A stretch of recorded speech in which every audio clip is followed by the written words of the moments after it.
While the sitcom answered many of our questions, we still have a few. Welcome to MsMojo, and today we're counting down our picks for the top 10 How I Met Your Mother plot holes. For this list, we're looking at loose ends and inconsistencies from this American TV series. If you like what you're hearing, be sure to check out the full song at the link below.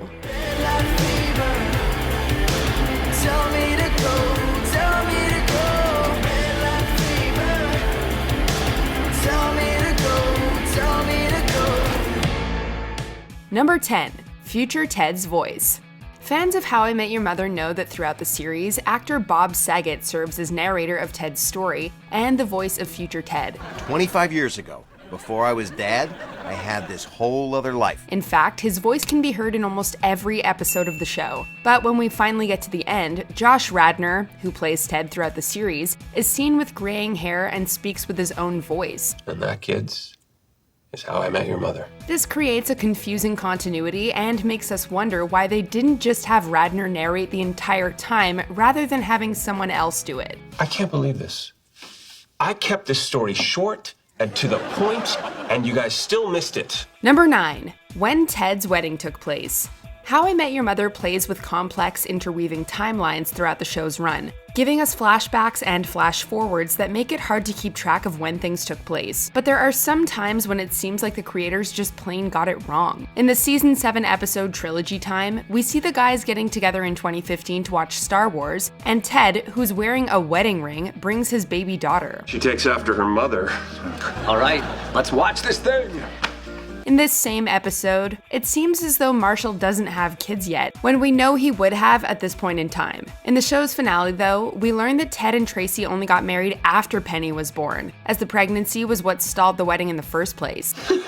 Will you marry me on Thursday? I called your office, you got nothing on Thursday.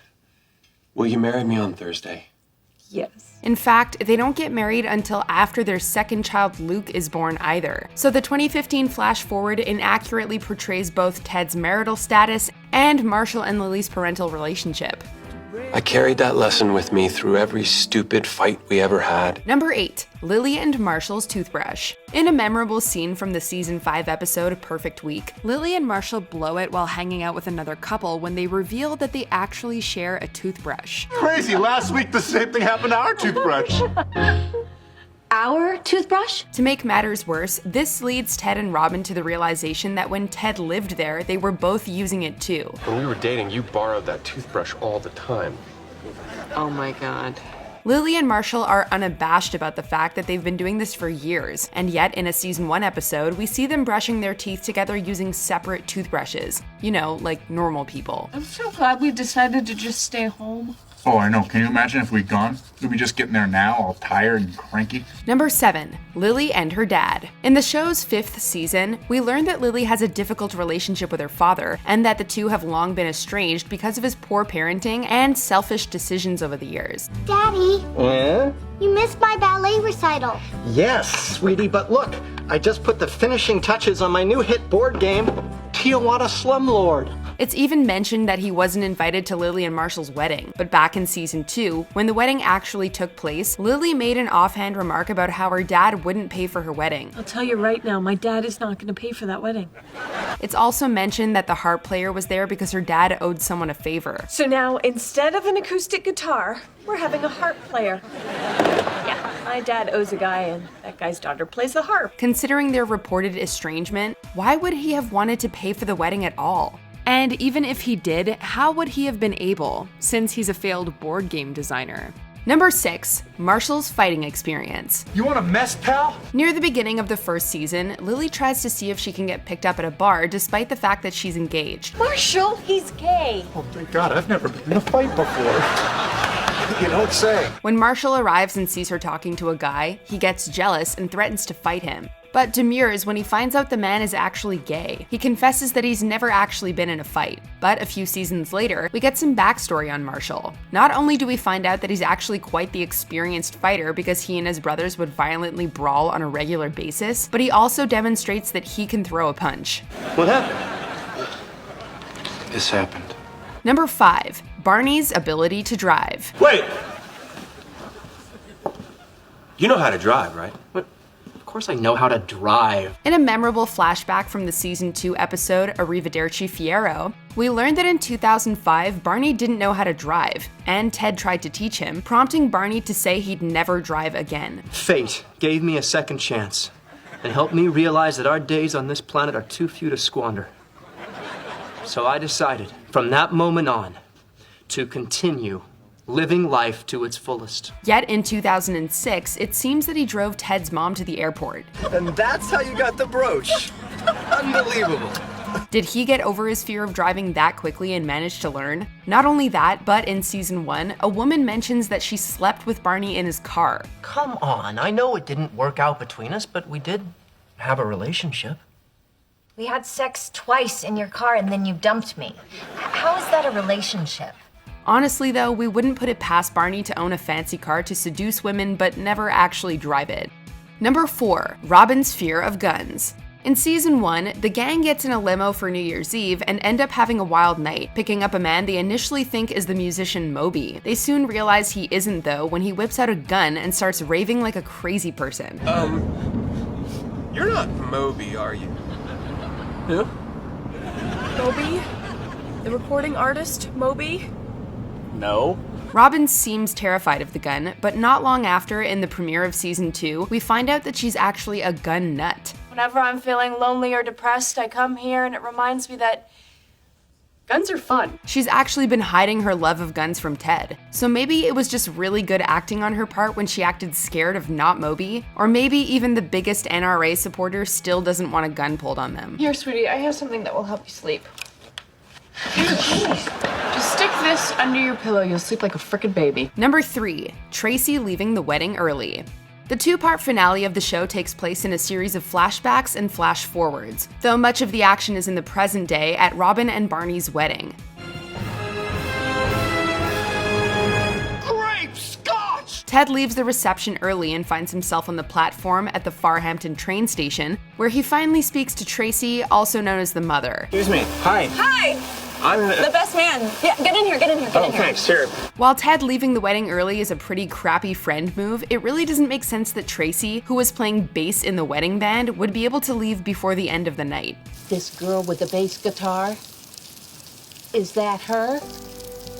Number 2, who the mother of Barney's baby is. It was crazy in there, but I threw up and now I feel better. In the series finale, we got to see all the characters complete their story arcs and even saw Barney getting some kind of redemption. Initially, when he's at the hospital for the birth of his child, he's his usual flippant self, but when he finally meets her, he falls in love at first sight. You are the love of my life. Throughout all this, though, we are not told who the mother of his daughter Ellie is. We get that it was intentional for the producers of the show to keep this one a secret, but we have to wonder why they didn't bother exploring this storyline and tying up this loose end. Oh, buddy, are you okay? So tired.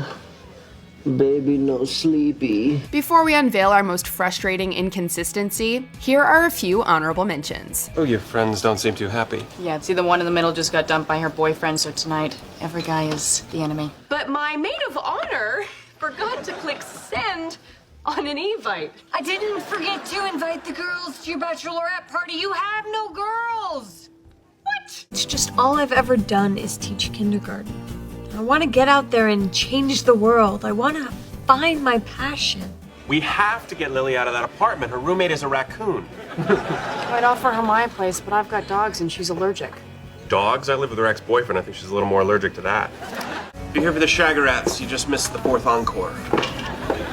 I never played any team sports. My Pee-wee hockey team had just won the Squamish Invitational and everyone came back to my house to celebrate. You lads availed yourselves splendidly out there on the ice.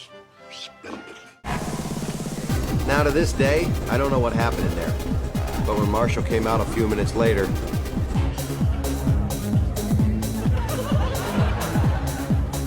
Want some aspirin, baby? You know I don't believe in painkillers. Eventually, he just gave up and left. And then his cousin's website tanked.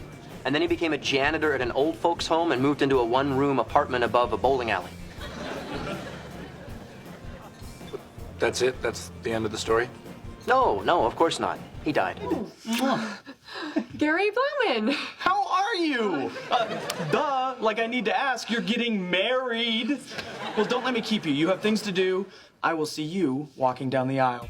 Before we continue, be sure to subscribe to our channel and ring the bell to get notified about our latest videos. You'll have the option to be notified for occasional videos or all of them. If you're on your phone, make sure you go into your settings and switch on notifications.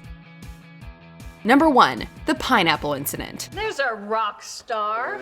Okay, what the hell happened last night? The people behind How I Met Your Mother are known for their ability to give us answers to unanswered questions episodes or even seasons later. And yet, one of the show's biggest mysteries was never officially solved. Oh, and we never found out where that pineapple came from.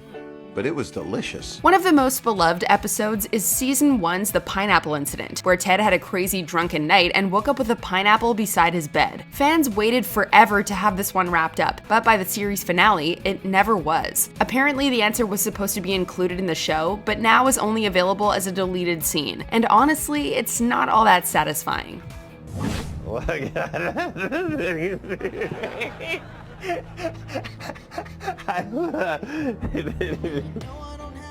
Do you agree with our picks? Let us know in the comments. And hey, if you're a fan of the song playing right now, be sure to check out the music video for it right here.